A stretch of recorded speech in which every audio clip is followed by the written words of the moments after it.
और एक बात, दंड की व्यवस्था परमेश्वर की है। जीव एक दूसरे के कर्मों के विषय में ना के बराबर जानता है, अपने ही कर्मों के विषय में नहीं जानता। ठीक है ना। अल्पज्ञ जीव जानेगा भी कितना, कितना जानेगा।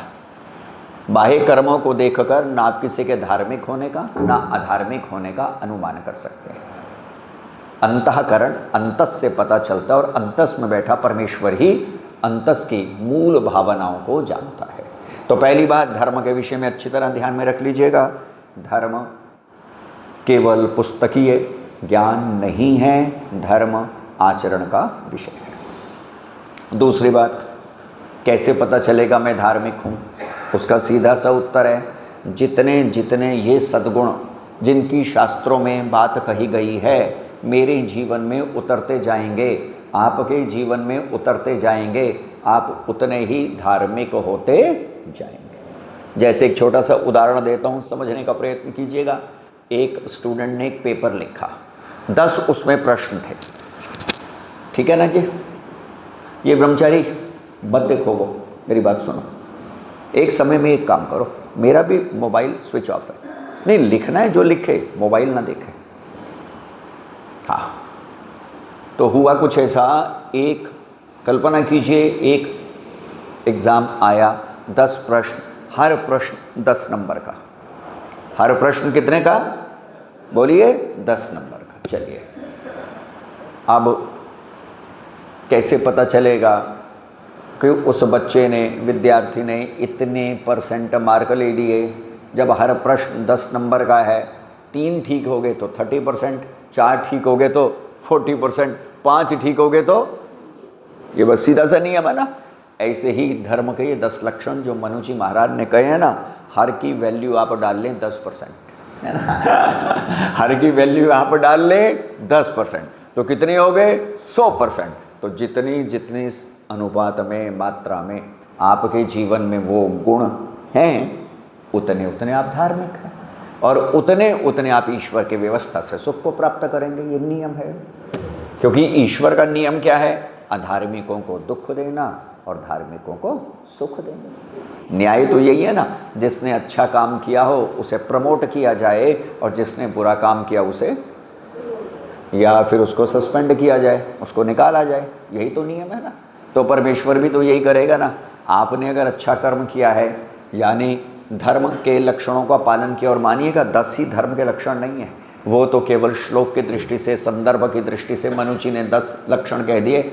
बाकी जितने भी श्रेष्ठ उत्तम गुण हैं वे सभी के सभी सदाचार और धर्म के अंतर्गत आते हैं। अब इन लक्षणों में विचारणीय है, यज्ञ नहीं लिखा है ना, अहिंसा भी नहीं लिखा, संतोष भी नहीं लिखा, सब पतंजलि ने लिखा।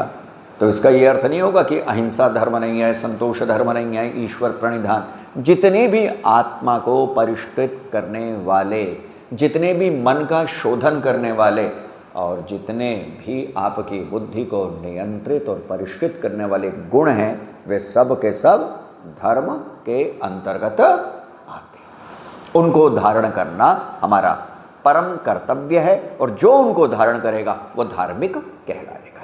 अब दूसरी बात पे विचार कर लेते हैं थोड़े सी, और वो धर्म के लक्षण चिन्ह हो गए, धारण करने का विषय धर्म हो गया। धर्म संप्रदाय नहीं है और उसके मूल अंतर समझ लीजिएगा। संप्रदाय व्यक्ति विशेष के द्वारा स्थापित होता है और जो धर्म है वो सनातन ही होता है, उसका संस्थापक परमेश्वर होता है। अब कोई कहे सत्य सनातन धर्म का संस्थापक कौन? ऋषि दयानंद नहीं है, ध्यान में रखिएगा, गलतफहमी में मत जिएगा। ना मनु है, ना कणाद है, ना कपिल है, ना याज्ञवल्क्य, ना ना ना ना, क्योंकि व्यक्ति विशेष के द्वारा तो है ही नहीं। तो ये कौन है?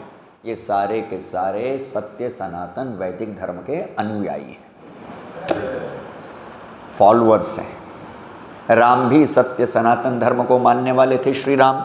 योगेश्वर कृष्ण भी सत्य सनातन धर्म को मानने वाले थे।